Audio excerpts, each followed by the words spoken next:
नमस्कार मित्रों, आज के इस वीडियो में एक बार फिर से आप सभी का बहुत-बहुत हार्दिक स्वागत है। हम आशा करते हैं कि आप सभी स्वस्थ होंगे, मस्त होंगे और पूरी तरह से अपनी तैयारी में व्यस्त होंगे। तो मित्रों, आज के इस वीडियो में हम हिंदी साहित्य के अंतर्गत भक्ति काल और भक्ति काल के अंतर्गत कुछ महत्वपूर्ण और संभावित प्रश्नों को व्याख्यात्मक तरीके से हल करेंगे और उसके साथ ही इन्हें ट्रिक की सहायता से याद करने का भी प्रयास करेंगे। तो हम आशा करते हैं कि वीडियो आप सबके लिए बहुत ही महत्वपूर्ण होने वाला है, इसलिए इस वीडियो को आप लोग अंत तक जरूर देखें। चैनल पर नए हैं तो चैनल को सब्सक्राइब कर लें और उसके साथ ही अगर आपको थोड़ा सा भी उचित लगे तो इस वीडियो को अपने जो परिचित लोग उनके पास भी शेयर करें। और उसके पूर्व की वीडियो में हम लोगों ने 239 प्रश्नों को देखा था, तो आज के इस वीडियो में उसके आगे के प्रश्नों को हम लोग जानेंगे। तो जैसा कि स्क्रीन पर आप देख पा रहे हैं, प्रश्न संख्या 240 है कि तपय लागी अब जेठ आषाढ़ी, अब मोहि प्यू बी छाजन भई गाढ़ी, तन तीनु उर भा झूरो खरी, भई वर्खा दुई आगर जरी। इस पूरे कड़वक में नागवती की विरह दशा के बारे में यह विचार किसका है? यह आशिक मासूकों का निर्लज प्रलाप नहीं है, यह हिंदू गृहिणी की विरहणी है। इसका सात्विक मर्यादा पूर्ण माधुर्य मनोहर है। किसका कथन है? चंदबली पांडे का, रामचंद्र शुक्ल का, माता प्रसाद गुप्त का या श्याम मनोहर पांडे का? तो ढेर सारे भाई बहनों का जवाब आगे अक्सर विकल्प बी को लॉक किया जाए। विकल्प B Ramchandra Shukla is right answer. देखिए, यह आशिक मासूकों का निर्लज प्रलाप नहीं है, यह हिंदू गृहिणी की गृहिणी है ना। हिंदू गृहिणी की जो गृहिणी होती है वो बिल्कुल राममय होती है। रामचंद्र शुक्ल, बिल्कुल विकल्प भी सही था। जिन भाई बहनों ने जवाब दिया था बिल्कुल सही जवाब दिया था, है ना। इसका सात्विक मर्यादा पूर्ण मनोहर है। नागवती की विरह दशा के बारे में उपयुक्त विचार रामचंद्र शुक्ल जी का है। प्रेम गाथा की परंपरा में आचार्य शुक्ल ने पद्मावत को सबसे प्रौढ़ और सरस माना है, ये ध्यान में आप रखिएगा।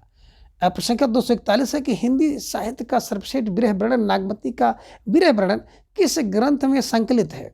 पद्मावत, मृगावती, अखरावट या मधुमावती? तो ढेर सारे भाई बहन इसका जवाब दे चुके हैं, इस विकल्प को लॉक किया जाए। विकल्प पद्मावत इज राइट आंसर, है ना। नागवती का विरह वर्णन हिंदी साहित्य की अनुपम कृति पद्मावत, जो कि 1540 में लिखी गई थी, इसमें संकलित है। पद्मावत सूफी कवि जायसी की कृति है जिसमें 57 खंड है। आचार्य शुक्ल के अनुसार पद्मावत की कथा पूर्वार्ध कल्पित है और उत्तरार्ध ऐतिहासिक है। पद्मावत की कथा वस्तु कल्पित और उत्तरार्ध इसका ऐतिहासिक है। अखरावट, आखिरी कलाम, चित्रलेखा, कन्हावत जायसी की रचनाएं हैं।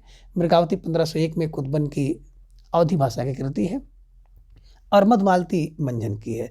तो बिल्कुल पद्मावत आपको बताया था ना, पद्मावत व्यक्ति क्या होता है? 1540 में जो जायसी व्यक्ति होता है उसको पद्म मिलता है। पद किसको मिलेगा? जो ऐसी व्यक्ति होता है, जायसी व्यक्ति होता है। और आपको बताया गया था अखरावट, आखिरी कलाम, चित्रलेखा, कन्हावत जायसी की रचनाएं हैं। अब वन में मृग रहता है तो कुतुबन की मृगावती और मधु मांझा में मिलती है, मंझन की करती है। तो ऐसे कुछ क्लू बना करके इसको आपको दिमाग में रखना है। प्रश्न संख्या 242 है कि निम्नलिखित विकल्पों में से किसे हिंदी की शैली नहीं मानेंगे? मसनवी को, संस्कृत हिंदी को, दक्षिणी को, हिंदुस्तानी को? तो ढेर सारे भाई बहनों का जवाब अक्सर विकल्प को लॉक किया जाए। विकल्प ये मसनवी, है ना। मसनवी हिंदी की शैली नहीं मानेंगे। मसनवी फारसी भाषा की शैली है। सूफियों ने अपने काव्य में मसनवी शैली का प्रयोग किया। मसनवी से तात्पर्य है कि काव्य लिखने का ढंग, इसमें 4 चरण होते हैं। एक तो इसकी वंदना होगी, पैगंबर की स्तुति होगी, सहे वक्त यानी तत्कालीन जो बादशाह होते हैं उनकी प्रशंसा होगी और अंत में आत्म परिचय भी होगा। प्रश्न संख्या 243 है निम्नलिखित महाकाव्यों में से कौन सा महाकाव्य मलिक मोहम्मद जायसी द्वारा लिखा गया है? ये उर्वशी, बी पद्मावत, सी कामायनी, डी रामचरितमानस? बिल्कुल जायसी का पद्मावत, विकल्प बी इज राइट आंसर। ये ध्यान में रख लीजिएगा। जो जायसी यसी व्यक्ति होता है ना वो महापद पाता है, तो ध्यान में रखिएगा पद्मावत, है ना। पद्मावत, अखरावट, आखिरी कलाम, चित्रलेखा, कहरनामा, मसलनामा, कन्हावत, ये बिल्कुल जायसी की प्रमुख रचनाएं हैं। विजयदेव नारायण शाही ने पद्मावत को हिंदी में अपने ढंग की अकेली ट्रेजिडी कहा है, ये ध्यान में रखना है ना। बिल्कुल पद्मावत को ट्रेजिडी किसने कहा? विजय देव नारायण। जो विजय देव नारायण ने क्या कहा कि अकेली अपने ढंग की ट्रेजिडी है, ध्यान में रखना है। और पद्मावत का नागमती वियोग खंड हिंदी साहित्य की अनुपम निधि है, ये ध्यान में रख लीजिएगा। हिंदी साहित्य की अनुपम निधि किसे कहा गया है? नागमती वियोग खंड। वियोग अनुपम होता है तो निधि मान लिया उसको, ऐसे ध्यान में रख लीजिएगा, है ना। प्रश्न संख्या 244 से कौन सी रचना जायसी की नहीं है? चित्रलेखा, अखरावट, छिताई वार्ता और कहरनामा, तो बिल्कुल जो छिताई वार्ता है ना, ये जायसी की रचना नहीं है, ये ध्यान में आप रखिएगा। चित्रलेखा, अखरावट और कहरनामा जायसी की रचना है। छिताई वार्ता नारायण दास की रचना है, जिसका रचनाकाल 1590 ईस्वी में है। शेष रचनाएं चित्रलेखा, अखरावट, कहरनामा जायसी की। आचार्य शुक्ल जायसी को प्रथम श्रेणी के कवियों में रखते हैं। शुक्ल जी के अनुसार जायसी का क्षेत्र तुलसी की अपेक्षा परिमित है, पर प्रेम वेदना अत्यंत गूढ़ है। प्रश्न संख्या 244, मुल्ला दाऊद 1370 ईस्वी की अवधी भाषा की पहली कृति कौन सी है? चंदायन या लोरकहा, वीरांगना, पथिक या यशोधरा? तो ढेर सारे भाई बहनों का जवाब आगे सर विकल्प एक को लाख किया जाए, चंदायन। मुल्ला के नाम पे चंदा दो, चंदा दो, चंदायन की रचना है। चंदायन मुल्ला दाऊद की रचना है, ध्यान में रखिएगा। 1370 ईस्वी में लिखी गई है, अवधी भाषा की कृति है ना, जिसका एक अन्य नाम लोरकहा है। डॉक्टर राम कुमार बर्मन ने मुल्ला दाऊद को सूफी या प्रेम मार्गी शाखा का कवि मानते हैं।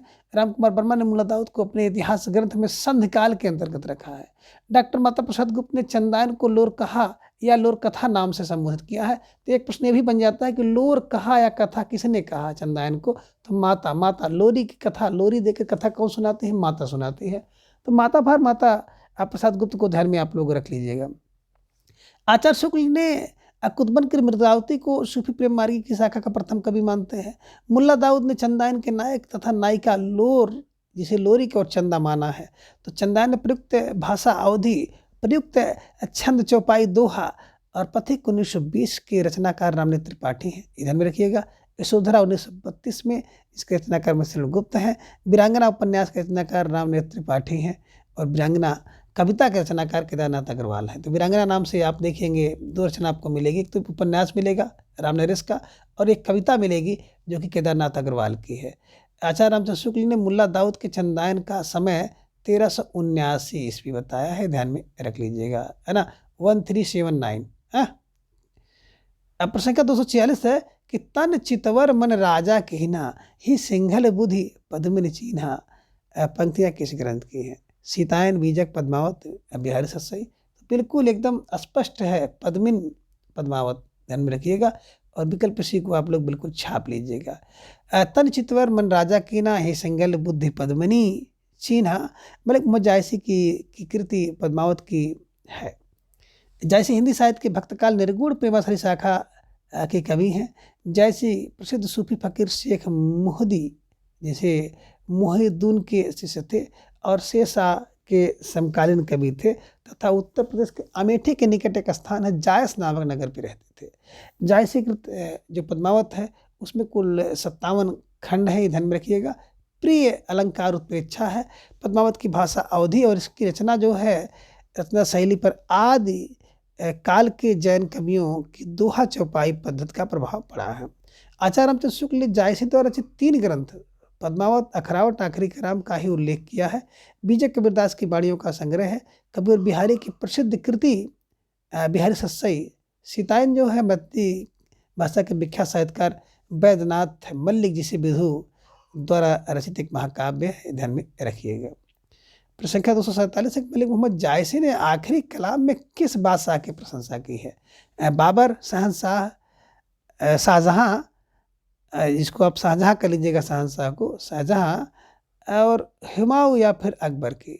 तो बिल्कुल आखिर में जो व्यक्ति होता है ना, वो बिल्कुल बाबर होता है, बार बार याद करता है। आखिर में जो व्यक्ति होता है ना, वो बार बार याद करता है। तो बस ध्यान में रख लीजिएगा, आखिरी कलाम में जो है मलिक मोहम्मद जायसी ने बाबर की बार बार प्रशंसा की है, इन्हीं की बादशाह बाबर की प्रशंसा की है, ये ध्यान में आप रख लीजिएगा।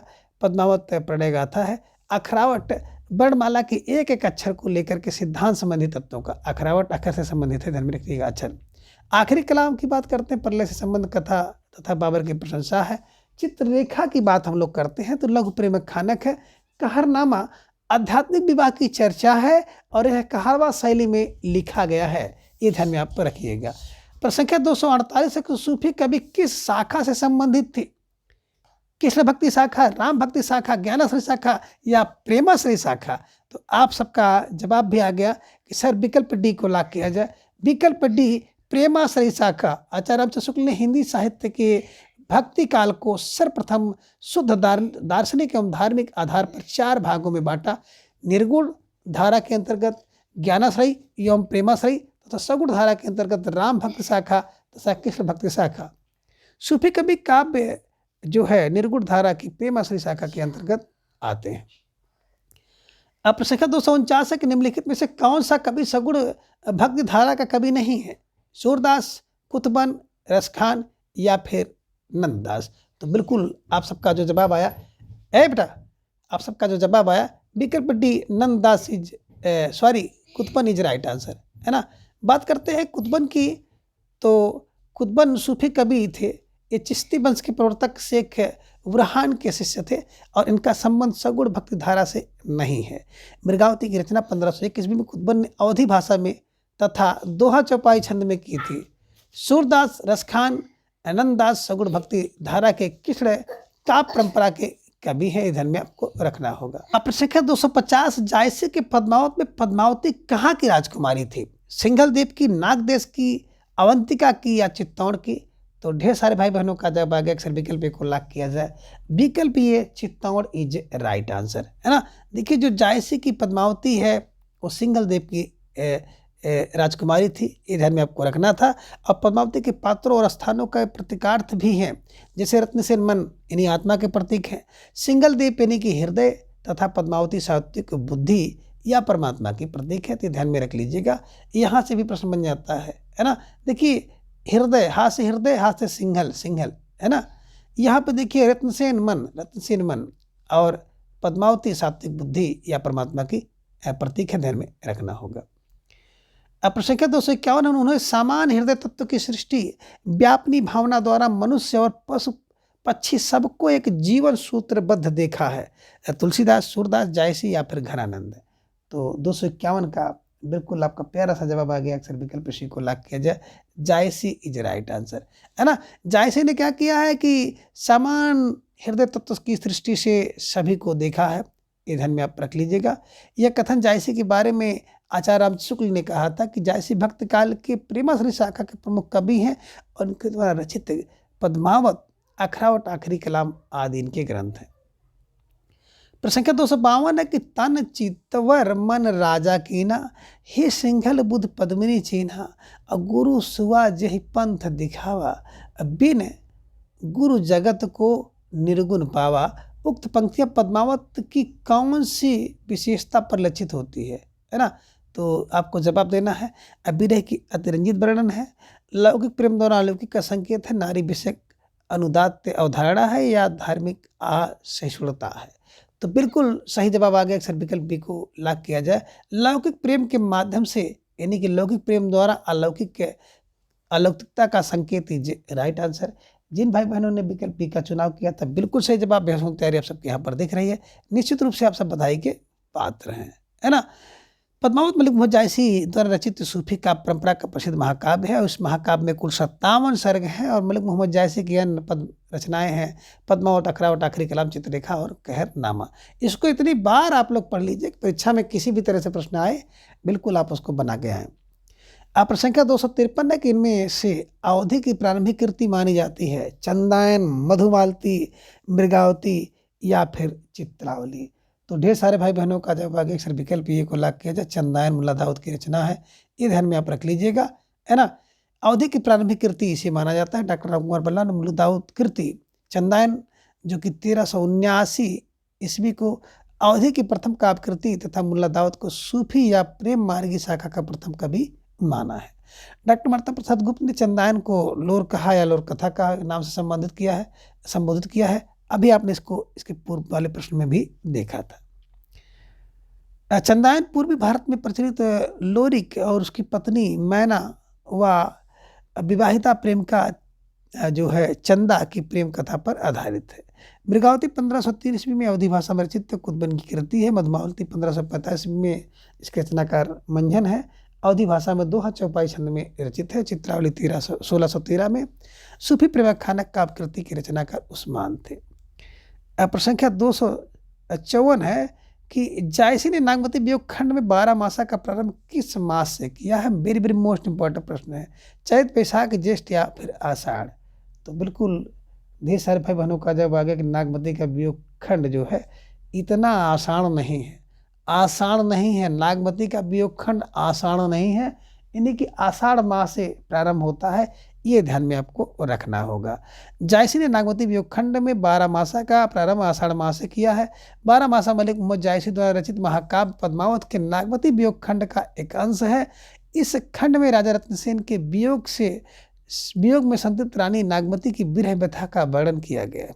इस पूरे अंश में साल के विभिन्न महीनों में नागमती की स्थिति का वर्णन किया गया है। पद्मावत का नागमती वियोग खंड हिंदी साहित्य की अनुपम निधि है। वीर वर्णन के कारण इसे प्रेम की पीर का काव्य कहा गया है। मलिक मोहम्मद जायसी सूफी फकीर शेख मुहदी, जिसे मोहिनुद्दीन के शिष्य और शेर शाह के समकालीन कवि थे तथा निकट अमेठी जायस के पास रहते थे। तो इनके गुरु का नाम पूछा जा सकता है शेख मुहदी यानी कि मोहिनुद्दीन। किसके समकालीन थे, यानी कि आश्रय दाता कौन थे? शेर शाह सूरी थे। और इनका जो जन्म कहाँ पे हुआ था, तो जायस, अमेठी के निकट जायस नगर में हुआ था। तो इन सब चीज़ों को भी आपको ध्यान में रखना होगा। अब प्रसंख्या 255 है कि टप टप बूथ पर जैसे बोला, अब बीरे पवन हुई मारे झोला। अब पंक्ति में रामचंद्र शुक्ल ने रेखांकित अंश से आशय ग्रहण किया है। यह है कि बात के प्रकोप से अंक का शून्य हो जाना, बीरे रूपी पवन से राख उड़ बन जाना, कृषिकाय होने के कारण असंतुलित होना और शरीर का अत्यधिक कंपित होना। तो प्रश्न संख्या 255 का जवाब आगे अक्सर विकल्प को लागू किया जाए। बात के प्रयोग से, बात माने हवा के प्रकोप से अंग का शून्य हो जाना, विकल्प ए इज राइट आंसर, है ना। बिल्कुल उपयुक्त पंक्तियां पद्मावत के नागमती वियोग वर्णन खंड से उद्धृत हैं। पद्मावत में पद्मावती और राजा रत्नसेन की प्रेम कहानी का वर्णन है। आचार्य रामचंद्र शुक्ल के अनुसार पद्मावत की जो कथा है पूर्वाध कल्पित है और उत्तराध ऐतिहासिक है। आचार्य रामचंद्र शुक्ल ने लिखा है कि पद्मावत हिंदी के सर्वोत्तम प्रबंध काव्यों में है। ठेठ अवधि भाषा के माधुर्य भावों की गंभीरता के दृश्य यह काव्य निराला है। आचार्य रामचंद्र शुक्ल ने पद्मावत अखरावट आखिरी कलाम को ही जायसी की रचना मानते हैं, है ना। शुक्ल जी द्वारा संपादित मलिक मोहम्मद जायसी ग्रंथावली में ये तीनों रचनाएं ही संकलित है। प्रसंख्या 256 है कि जे ही पंछी के नियर होई काहे बिरह के बाद, सोई पंछी जाय जर तरवर होई निपात। आचार्य रामचंद्र शुक्ल ने इन पंक्तियों में माना है प्रकृति का सुरम चित्रण, उहापोह की पद्धति, बिरह ताप की विशद व्यंजना अलंकार का उत्कृष्ट उदाहरण। अब आपको जवाब देना है प्रश्न संख्या 256 का। तो ढेर सारे भाई बहनों का जवाब आगे सिर्फ विकल्प बी को लाग किया जाए। विकल्प बी है ऊहात्मक पद्धति, है ना, ध्यान में आप रखिएगा। आचार्य रामचंद्र शुक्ल ने इन पंक्तियों में ऊहात्मक पद्धति माना है। मलिक मोहम्मद जायसी कृत पद्मावत महाकाव्य का नागमती वियोगखंड हिंदी साहित्य की अद्वितीय निधि है। पद्मावत में जायसी ने संयोग तथा वियोग दोनों प्रकार के श्रृंगार का वर्णन किया है, पर संपूर्ण काव्य में प्रधानता वियोग श्रृंगार की है। जायसी के विरह वर्णन की सबसे बड़ी विशेषताएं हैं कि उसमें हृदय की वेदना ही सामान्य रूप से अव्यक्त हुई है। विरह वर्णन में अगर वस्तु व्यंजना ही प्रधान हो उठे तो यह हृदय को स्पर्श नहीं कर पाता। उपयुक्त पंक्तियों में यही वर्णित है। नागमती जिस पक्षी को अपने विरह का संदेश सुनाती है और उसे प्रीतम तक पहुँचने को कहती है, वह जल जाता है। इतना ही नहीं, वह पेड़ भी जलकर नष्ट हो जाता है। विरह वर्णन में यहाँ वस्तु व्यंजना भी प्रधान हो उठा है। जायसी द्वारा रचित महत्वपूर्ण ग्रंथ है पद्मावत अखरावट आखिरी कलाम चित्ररेखा कहरनामा मसलनामा कन्हावत।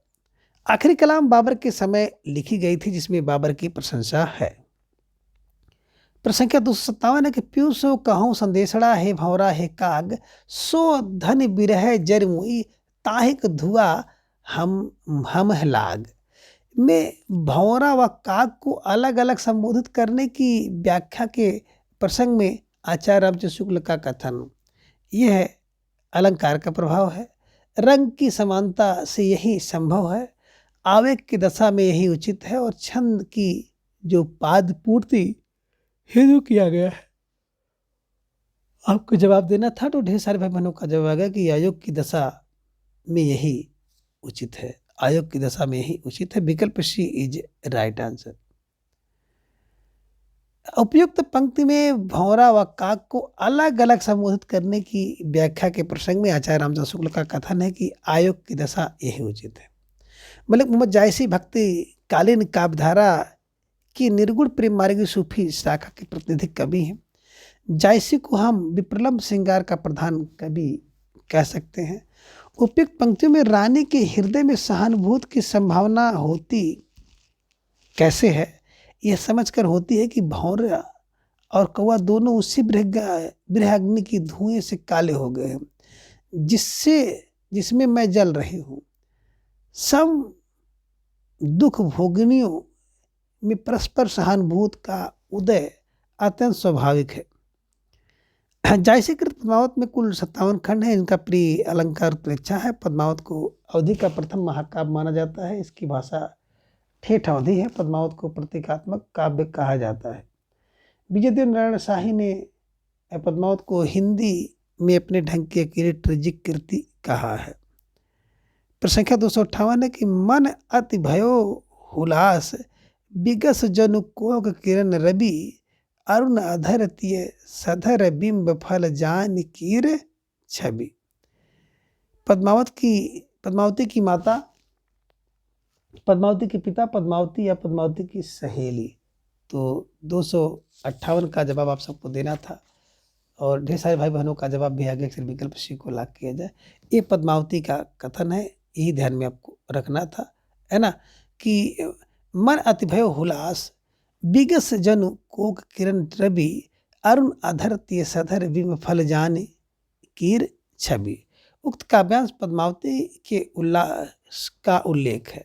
उपरोक्त काव्य पंक्तियां चंद्रवरदायी कृति पृथ्वीराज रासो से उद्धृत हैं। 12वीं शताब्दी में रचित इस महाकाव्य में 69 सर्ग और 68 प्रकार के छंदों का प्रयोग हुआ है। पद्मावती समय जो है पृथ्वीराज रासो का 20वां समय या सर्ग है। मिश्र बंधुओं ने लिखा है कि हिंदी का वास्तविक प्रथम महाकवि चंद्रवरदायी को ही कहा जा सकता है। आचार्य हरिहर प्रसाद द्विवेदी ने पृथ्वीराज रासो को सुख सुखी संवाद के रूप में रचित माना है। प्रसंख्या 259 है। पद्मावत किस भाषा में लिखा गया है? खड़ी बोली हिंदी, अवधी, राजस्थानी या ब्रज भाषा। तो 259 का जवाब भी आ गया कि सर जो प्रसंख्या 259 किस भाषा में लिखा गया है, तो विकल्प B Awadhi is right answer. ये ध्यान में आप रख लीजिएगा। और बात करें अवधी भाषा में रचित कुछ और रचनाएं हैं। चंदायन 1379, मुल्ला दाऊद, अवधी भाषा, चौपाई दोहा। रूपमंजरी नंददास की ब्रजभाषा में दोहा चौपाई है। अनुराग बांसुरी 1764 में नूर मोहम्मद की रचना है, अवधी भाषा में बरवा चौपाई है। मधुमालती माझन मंजन की रचना माझा मिलती है, अवधी भाषा में दोहा चौपाई। छिताई वार्ता नारायण दास की है, 1590 से, राजस्थानी ब्रजभाषा और दोहा चौपाई छंद से प्रयोग किया गया है। ये ध्यान में आप रख लीजिएगा। प्रसंख्या 260 है कि ज्ञानदीप नामक प्रेमखानक काव्य की नायिका कौन है? कामवती, उर्मिला, देवयानी या फिर मुग्धा। तो बिल्कुल प्रसंख्या 260 का जवाब आया सर विकल्प सी को लाग किया जाए, देवयानी इज राइट आंसर, है ना। जो ज्ञानदीप नामक प्रेमखानक काव्य की जो नायिका है वो देवयानी है। विकल्प सी ध्यान में रखिएगा। तो ज्ञानदीप नामक प्रेमखानक काव्य की नायिका देवयानी है। ज्ञानदीप 1618 ईस्वी के रचनाकार शेख नबी हैं। इस प्रेमाख्यान में राजा ज्ञानदीप और रानी देवयानी की प्रेम कथा का वर्णन है। आचार्य रामचंद्र शुक्ल के अनुसार शेख नबी से प्रेम गाथा परंपरा समाप्त समझनी चाहिए। प्रसंख्या 261 है कि निम्नलिखित में से जायसी के पद्मावत में प्रयुक्त छंद है सोठा दोहा, चौपाई दोहा, चौपाई सोरठा या फिर दोहा सोरठा। प्रसंख्या 261 का जवाब भी धीरे धीरे आगे अक्सर विकल्प बी को लाग किया जाए, चौपाई दोहा इज राइट आंसर, है ना। इसी को आप लोग बिल्कुल लॉक कर लीजिएगा और हमेशा के लिए बैठा लीजिएगा। चौपाई दोहा इज राइट आंसर, है ना। तो जायसी कृत पद्मावत में चौपाई दोहा छंद का प्रयोग किया गया है। जायसी सूफी काव्यधारा के प्रतिनिधि कवि हैं। इनकी प्रसिद्ध का मूल आधार पद्मावत है, जो कड़वक शैली में रचित है, और चौपाई के साथ दोहे का प्रयोग कड़वक शैली कहलाती है। जायसी कृत पद्मावत में कुल 57 खंड हैं। जायसी का प्रिय अलंकार उत्प्रेक्षा है। जायसी शेरशाह के समकालीन कवि थे तथा अमेठी के निकट जायस नामक स्थान पर रहते थे। प्रश्न संख्या 262 है कि हिंदी प्रेम व्याख्यानक का परंपरा से संबंधित असंगत कथन। निर्विवाद रूप से सभी प्रेमाख्यानक प्रेमख्यान तत्सम शब्दावली प्रधान अवधि भाषा में रचित है। ये काव्य प्रबंधात्मक शैली में रचित है। इनके पात्र मुख्यतः दो श्रेणियों मानवीय और मानवेतर के हैं। इन काव्यों की मूल भावना प्रेम है। तो प्रश्न संख्या 262 का जवाब आ गया। विकल्प ए को लॉक किया जाए। विकल्प ए निर्विवाद रूप से सभी प्रेमाख्यान तत्सम शब्दावली प्रधान अवधि भाषा में रचित है। यह कथन असंगत है, शेष सभी संगत है। अब इसमें देख सकते हैं प्रेमखानक काव्य परंपरा की विशेषता क्या है कि ये काव्य प्रबंधात्मक शैली में रचित हैं। इनके जो पात्र मुख्यतः मानवीय और मानवेतर हैं। मानवीय पात्रों में राजा रानी, राजकुमार, राजकुमारी, मंत्री आदि पात्र, तो मानवेतर में पशु पक्षी, देवता, दानव, परियां इत्यादि हैं।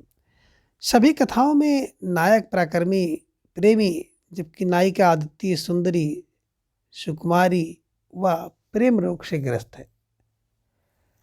प्रकृति का दोनों रूप अवलंबनगत तथा उद्दीपनगत में वर्णन हुआ है। अवधी भाषा का अधिकांश प्रयोग है, किंतु उस्मान की भाषा पर भोजपुरी प्रभाव, नूर मोहम्मद ने कुछ स्थानों पर ब्रज भाषा का भी प्रयोग किया है। छंदों के दृष्टिकोण से दोहा चौपाई छंदों की प्रधानता है। प्रश्न संख्या 263 है कि आचार्य रामचंद्र शुक्ल की दृष्टि से कौन सा कथन सही नहीं है। अखरावट में वर्णमाला के एक एक अक्षर को लेकर के सिद्धांत संबंधी चौपाई कही गई, ये सही नहीं है। आखिरी कलाम में क़यामत का वर्णमाला, ये नहीं सही है। पद्मावत में प्रेम गाथा की परंपरा पूर्ण प्रवता के साथ मिलती है, ये सही नहीं है। पद्मावत पूर्णतः ऐतिहासिक तथ्यों पर आधारित है। तो 263 का जवाब आ गया। विकल्प डी को लॉक किया जाए। पद्मावत पूर्णतः ऐतिहासिक तथ्यों पर आधारित है। कथन पद्मावत के संबंध में रामचंद्र शुक्ल की दृष्टि सही नहीं है, ये आप ध्यान में रख लीजिएगा। सही नहीं है क्योंकि रामचंद्र शुक्ल के अनुसार पद्मावत ऐतिहासिक घटना पर आधारित होते हुए भी इससे कुछ अंश कल्पना पर आधारित प्रतीत होते हैं, ये ध्यान में आपको रखना है। प्रश्न संख्या 264 है कि मंझनकृत मधुमालती के विषय में कौन सा तथ्य सही नहीं है। अब आपको जवाब देना है कि इसकी भाषा पूर्ण रूप से ऐतिहासिक है। इसमें भारतीय काव्य रूढ़ियों का प्रयोग किया गया है। अन्य सूफी काव्यों के समान ही इसमें प्रेम को ही सब कुछ माना गया है। और डी है कि इसमें 5 अर्दाली यानी चौपाई के बाद दोहे का प्रयोग किया गया है। तो अब आपका जवाब आ गया कि सर विकल्प ए को लॉक किया जाए, है ना। इसकी कथा पूर्ण रूप से ऐतिहासिक है। विकल्प ए इज राइट आंसर, ध्यान में रख लीजिएगा, ये तथ्य सही नहीं है। मंझनकृति पद्मावती का रचनाकाल 1545 ईस्वी में है। मधुमालती में भारतीय काव्य रूढ़ियों का प्रयोग किया गया है। अन्य सूफी काव्यों के समान ही इसमें भी प्रेम को ही सब कुछ माना गया है, किंतु इसकी कथा पूर्ण रूप से ऐतिहासिक नहीं बल्कि इसके कुछ महत्वपूर्ण अंश पूर्णतः कल्पना आधारित है। प्रश्न संख्या 265 है कि अंगद पैच की रचना किसने की है। नाभादास, धरणीदास, ईश्वरदास, मलुकदास। तो अंगद का पैच ईश्वरदास। विकल्प 265 का सी इज राइट आंसर, है ना। अंगद पैच की रचना ईश्वरदास ने की है। अंगद पैच की रचना ईश्वरदास ने की है। इनकी अन्य रचना भरत मिलाप है। यह राम भक्त मूलक कवि हैं। ईश्वरदास ने प्रेमाख्यान काव्य सत्यवती कथा भी लिखा है। मृगावती के रचनाकार मंझन आलम कुतुबन या फिर मुल्ला दाऊद। तो मृगावती के रचनाकार, जो मृग होता है ना, वन में रहता है। तो ऐसे कुछ क्लू आपको बनाना है कि मृगावती के रचनाकार कुतुबन है ना, मंझन मांझा भी रहते हैं। रचनाकार कुतुबन है, इधर में रखिएगा। मंझन ने मधुमालती की रचना की है, मुल्ला दाऊद ने चंदान की रचना की है। उपयुक्त तीनों ही रचनाकार प्रेमाश्रयी शाखा के सूफी कवि हैं। आलम ऋतकाल के रीति मुक्त रचनाकार हैं और उनकी प्रसिद्धि रचनाएं आलम केली, माधव नरकाम, कंदला है। प्रश्न संख्या 267 है कि सन 927 कथा आरंभ बैन कवि कहा में 927 का ईस्वी सन क्या होगा? 1525, 1550, 1540 या फिर 1520। तो आप सबका जवाब फटाफट आ गया कि सर विकल्प डी को लॉक किया जाए। 1520 इज राइट आंसर, है ना। ये आप ध्यान में रख लीजिएगा और स्टार लगा के इसे लोड कर लीजिएगा अपलोड। जैसे कि सबसे प्रसिद्ध ग्रंथ है पद्मावत है, जिसका निर्माण काल कवि ने इस प्रकार से दिया है कि सन 927 कथा आरंभ बैन कवि कहा। इसका अर्थ प्रतीत होता है कि पद्मावत की कथा प्रारंभिक वचन जिसे आरंभ बैन कवि ने 927 हिजरी 1520 के लगभग कहे थे, जैसे कि अन्य ग्रंथ अखरावट आखिरी कलाम। प्रश्न संख्या 268 है कि पद्मावत में उल्लेखित राजा रत्नसेन कहाँ के राजा थे? चित्तौड़, बीकानेर, कुंभल, रणथंभौर। तो बिल्कुल सही जवाब आ गया कि सर विकल्प एक ऐसी को लॉक किया जाए। सॉरी, बात अगर आप करेंगे प्रश्न संख्या 268 पद्मावत में उल्लेखित राजा रत्नसेन कहाँ के राजा थे, तो राजा रत्नसेन सब लोग जान रहे हैं कि राजा रत्नसेन जो है चित्तौड़ के राजा थे, चित्तौड़गढ़, है ना। इधर में आप रख लीजिएगा, विकल्प को हमेशा अगले लॉक कर लीजिएगा। तो पद्मावत में उल्लेखित राजा रत्नसेन चित्तौड़गढ़ के राजा थे। पद्मावती जैसे कृति एवं उनकी कीर्ति का आधार ग्रंथ है। प्रश्न संख्या 269 है कि रचना काल के अनुसार निम्नलिखित कवियों को सही क्रम में आपको करना है, और मैं विकल्प को नहीं पढ़ूंगा, सीधा हम उत्तर पर आएंगे और उत्तर आपको मिल गया सर विकल्प सी को लॉक किया जाए। कुतुबन, उस्मान, कासिम शाह और नूर मोहम्मद को ध्यान में रख लीजिएगा। प्रश्न संख्या 270 है कि मुल्ला दाऊद की भाषा है पश्चिमी परंपरा से संपृक्त शैली, साहित्यिक अवधि और पहाड़ी मिश्रित अवधि, ठेठ अवधि। तो प्रश्न संख्या 270 का बिल्कुल सही जवाब आ गया, सर विकल्प डी को लॉक किया जाए। विकल्प डी ठेठ हिंदी इज राइट आंसर। तो मित्रों, आज के इस वीडियो में बस इतना। अगले वीडियो में हम इसके अगले भाग को जानेंगे। तब तक के लिए आप सभी अपना बेहद ख्याल रखें और अपना अधिक से अधिक समय अपने अध्ययन पर लगाएं। अपना प्रेम स्नेह विश्वास इस तरह से चैनल पर बनाए रखें। धन्यवाद, नमस्कार, बाय बाय।